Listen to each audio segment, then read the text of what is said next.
All hail Bradley Mark Wiggins and his unflappable Team Sky, untouchable at the world's greatest bike race. We've got reaction to that historic month in France, plus great guests, great features, and of course our spectacular sprint challenge. It's all here on the Cycle Show.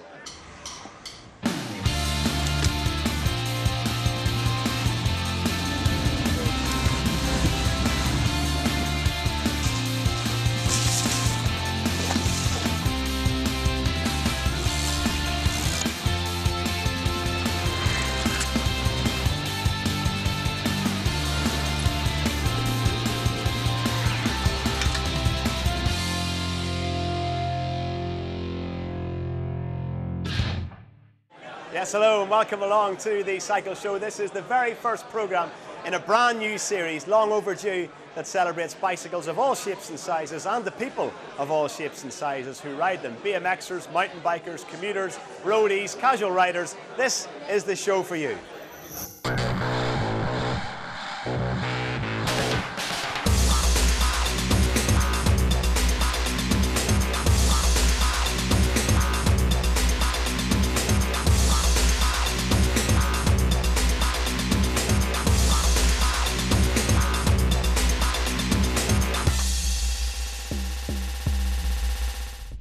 So what we're trying to do here with the Cycle Show is basically provide you, the cycle public, with a show that manages to pull together all the different strands of cycling, with you contributing at home via our Facebook and Twitter setups. Details of those are below. No doubting the big mega news that we have to discuss in this show, of course, the utter domination of the Tour de France by a British team. And we have two British sporting legends to do that with us here this week. Former Formula One world champion and now owner of Team UK Youth, Nigel Mansell, and the Flying Scotsman himself, Graeme Obree. Great to see you both here, men. Thank you for joining us. Nigel, you'll understand a little bit of what Bradley Wiggins is going through right now. You also were at the very, very, very top of your sport. What is in store for Bradley in the next few hours and days and weeks and years even?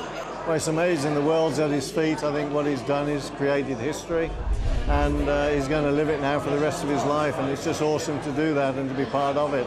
But I mean, it's just an amazing feat, and coming from 4 wheels to 2 wheels, I know what sacrifices you have to make to be as good as that, and Mark Cavendish as well. I mean, just absolutely awesome sports people.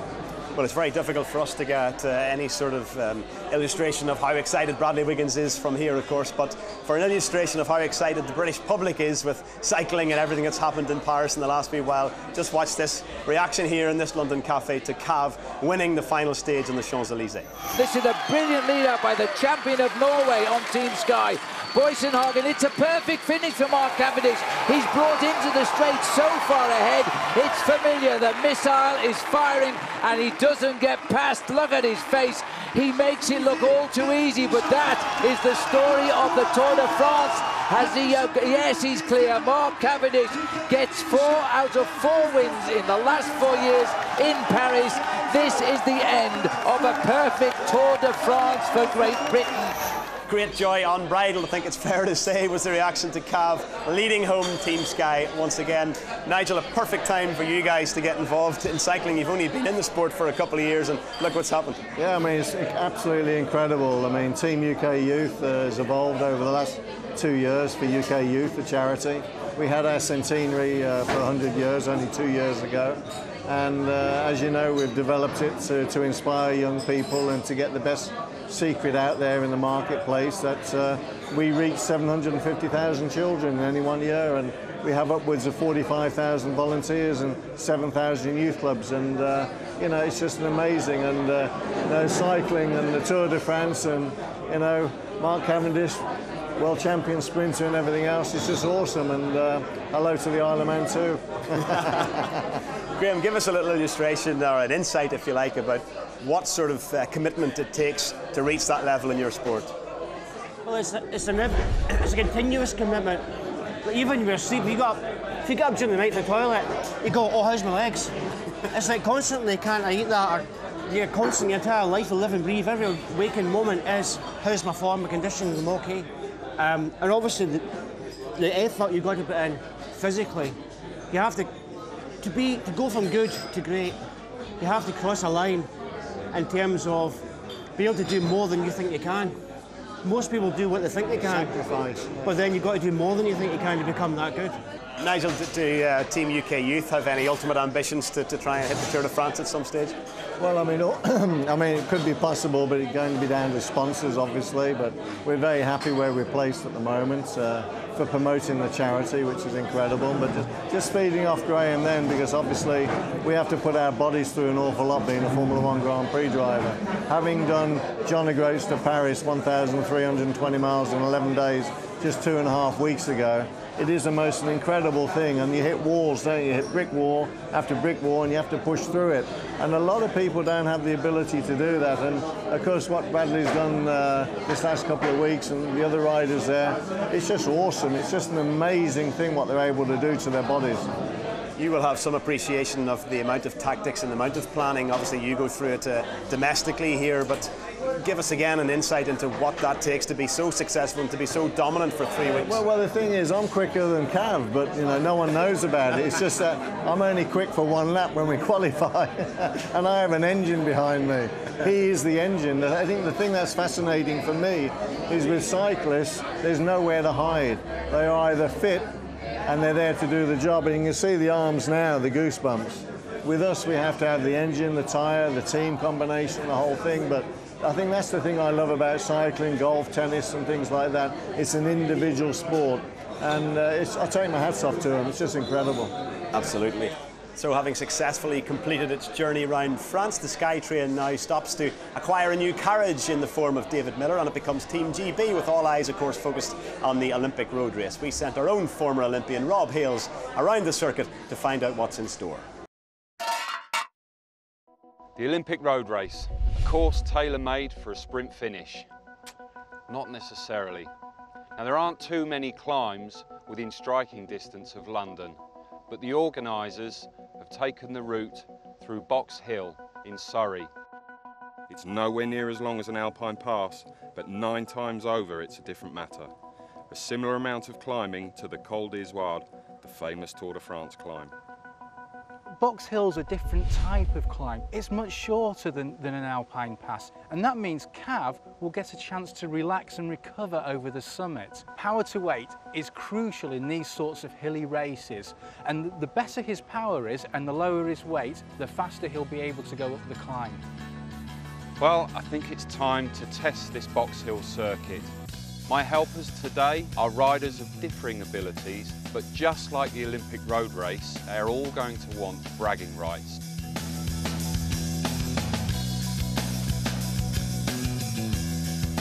So there's my riders. Let's hit the road.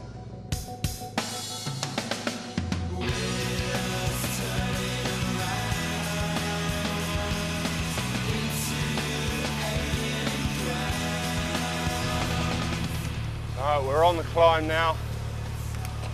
This new surface is absolutely gorgeous.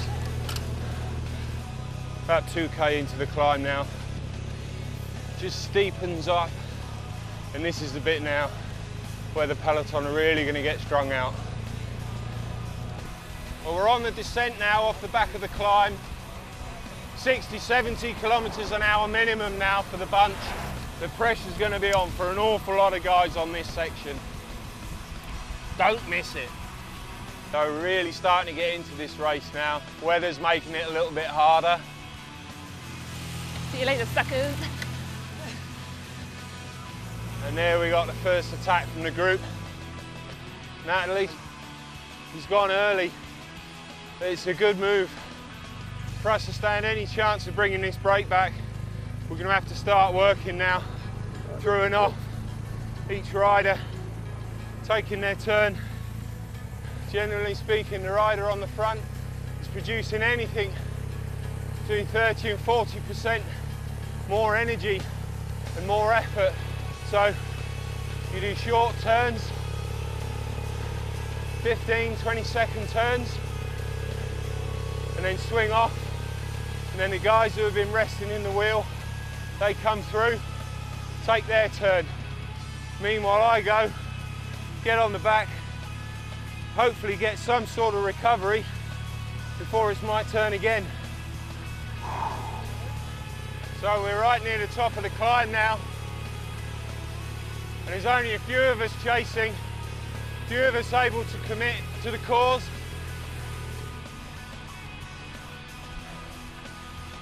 And there we have it, the catch is made.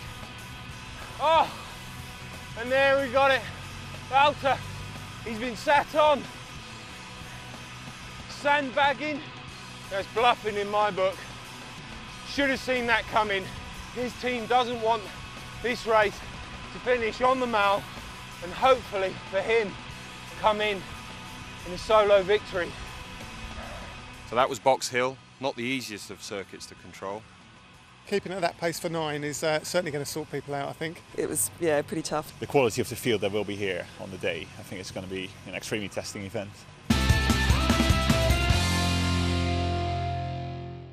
Well, Graeme, I suppose whenever we heard we had to organise an Olympic road race around London, everybody was probably thinking, great, no hills, but then they made people go around Box Hill 9 times. It's going to be very challenging, isn't it?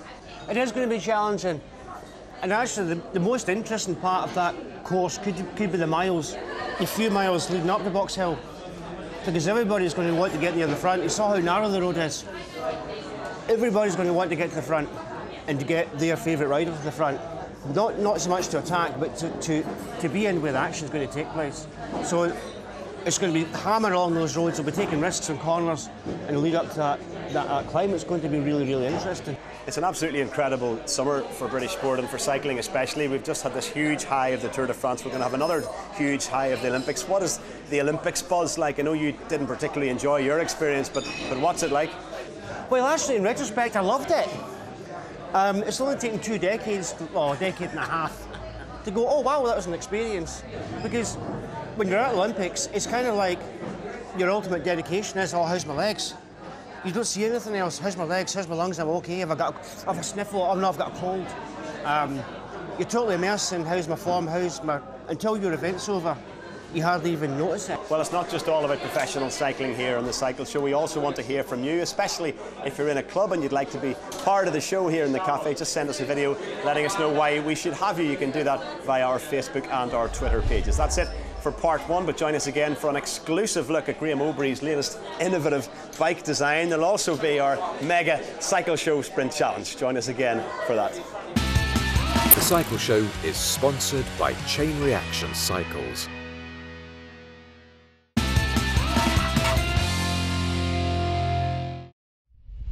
Welcome back to The Cycle Show, the first show in a brand new series. Our studio guests are Nigel Mansell and Graeme Obree, and as a little added extra, look who else we found, the founding father of mountain bikes, Gary Fisher. Gary, great to have you here. Welcome to the show. What has you in London? This is the center of the cycling universe today.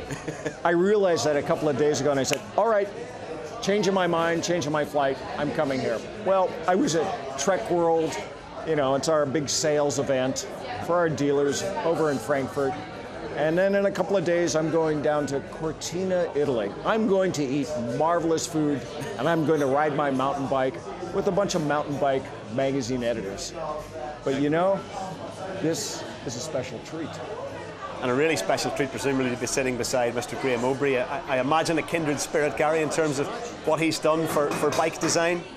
Yeah, this is one of these guys that, like, and me too, it's like, our family, our friends, our best friends were telling us, when are you going to grow up and get a real job? I think my mum mentioned something about that. Yeah. Oh well. Graeme, Gary helped to design something that became the ubiquitous mountain bike. Your latest invention, if you don't mind me saying so, is unlikely to be as popular. Tell us about Beastie.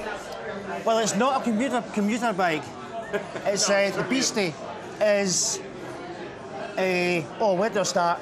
It's slightly mad. It's lying flat, face down. You know, a BMX size wheel. It's like that size. That's under your chin. Your chin just misses this wheel, and you're facing head first. The world record is 83 miles an hour. It's going to have a case around it. Seriously, it's going to have a lid screwed down like a coffin. We've got to say, this is the human-powered land speed record, 83 miles an hour. Nigel, you know all about speed. Would you ever consider doing that through your own power? Not. I'll leave it to Graeme. How's it going to work? Well, the theory behind it, my own theory is this. I thought, well, at the start I thought, right, okay, how fast can a human being go on a flat road? There's no assistance here, no downhill run, 83 miles an hour on a flat road. So that's a challenge. How can a human being go quicker? The first most important thing for a cyclist is the frontal area. Now, once you get that frontal area down as low as it possibly can be, that's why I'm going head first. Head first, lying flat, with my arms tucked like that. There's no handlebars on this bike. What I've got is 2 sticky out bits on the side of the forks. Side of the forks like that. Of this BMX wheel, miss my chin like that. Flying up this road. Hopefully 83 miles an hour. Gary, this guy is some kind of a genius. You were telling us earlier you have NASA scientists working on your new bike designs, and yet someone like Graeme Obree is doing it all himself. You must be full of admiration for that. No, man. This is an artist. Artists work within constraints, and they flourish. You know, it's like you get a crazy idea. I mean, all kinds of people get ideas. Okay, here's the distance between nothing and an idea, and then there's making it come true. Right? You've done that. Yeah, you too. Well, if British success in the Tour de France and hopefully future British success in the Olympics has inspired you to get out on the bike, you might want to know a few things about bike safety. Here's fashion designer Wayne Hemingway. You can't beat going from meeting to meeting on your bike. And I'm here in that there London, outside a trendy little bike shop called My Cycle, and they're going to give us some tips on do's and don'ts about cycling around the city. However, new cyclists are sometimes unaware of the dangers of riding the way they do. Up the insides of buses and lorries, jumping red lights, riding too close to the curb, not signalling properly or making eye contact with drivers. There were 555 serious injuries to cyclists last year, the highest figure since transport records began. Thank you very much. I'm good. Yeah, fair to middling actually. It's raining outside again, isn't it? It's all month it's been raining. All month it's been raining. I do notice your helmet's not quite on right, mate. Do you mind if I just adjust it for you? I like to have my tit for at a jaunty angle. Well, I know you do, but it's going to not help you if you get in that accident. You need to have it on the head there, and then you adjust the cradle at the back there to hold it onto the head, and that's what holds it on. It does feel a bit better actually, and it's not garrotting me now. Exactly. You don't want it garrotting you. You want to keep it a little bit looser so you don't pinch yourself. So what else do I need to do to make sure that my bike's in? Yeah, what we need to do is just to check the bike is roadworthy. So I'm just going to check the brakes first of all. Yeah, they're working, and your tyres are in very good condition and well pumped up. But another thing I think you should have is I think you should wear some gloves. If you do come off, it's normally the first thing that goes I've got down. The scars to prove Oh, you that, have so, indeed. yeah, you have indeed. Bung those on, Wayne, and then you can get cracking. And then I'm off with one of your staff, aren't I, to have some lessons. So Brian, you're one of the cycle trainers. Yeah. So we take people out on the roads, teach them how to signal and sign and communicate well with drivers. What do they do wrong?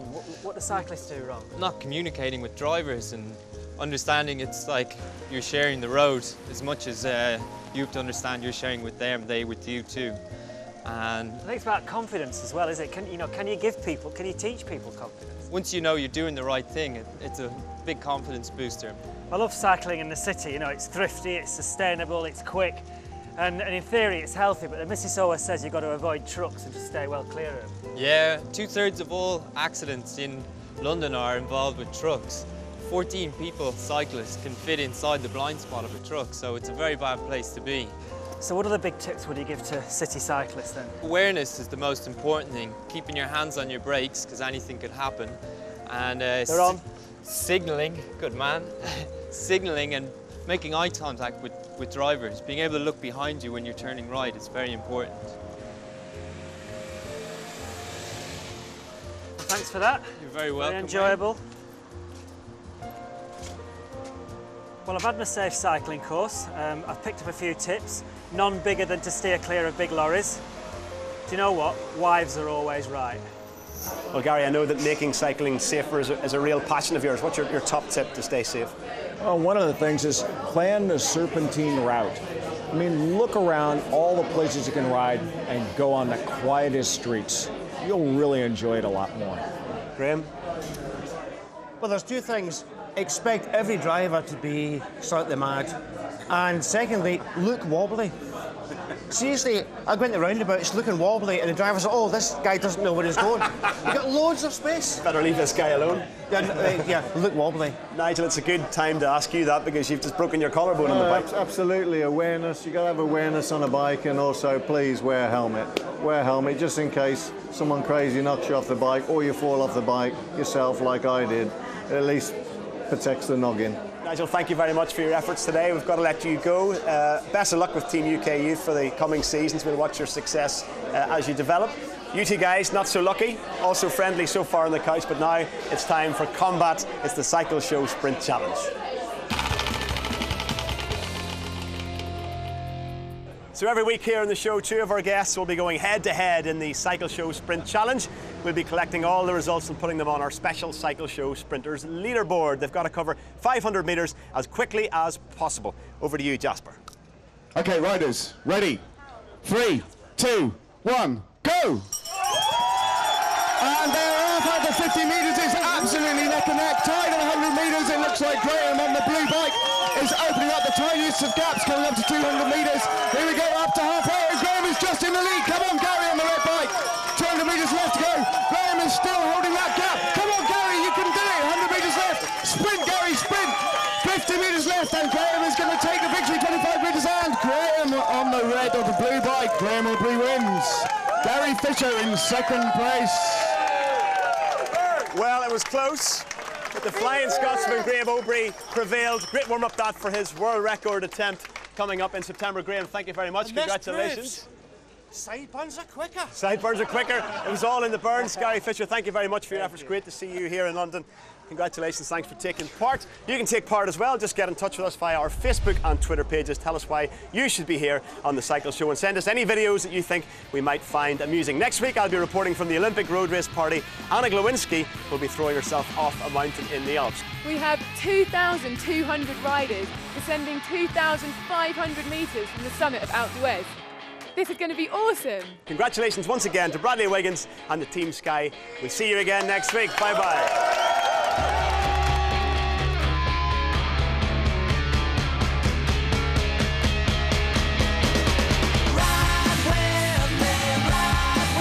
Taking it up a notch, we're full throttle with British Superbike Championship highlights from round 7 at Brands Hatch on Wednesday night at Atia. Stay there, won't you? Alistair's on the warpath, and it's eco-unfriendly drivers who are in for a grilling.